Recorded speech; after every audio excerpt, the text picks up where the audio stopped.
one to be blamed for this, not me. This is ridiculous.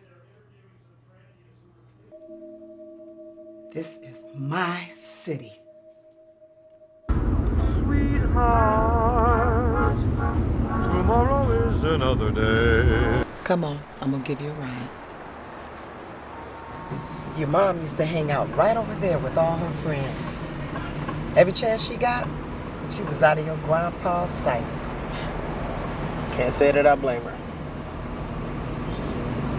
Any of that yours? Now, I worked 2 jobs. When your low-down father left me, I was tired, and I deserved better. Sweetheart, tomorrow is another day.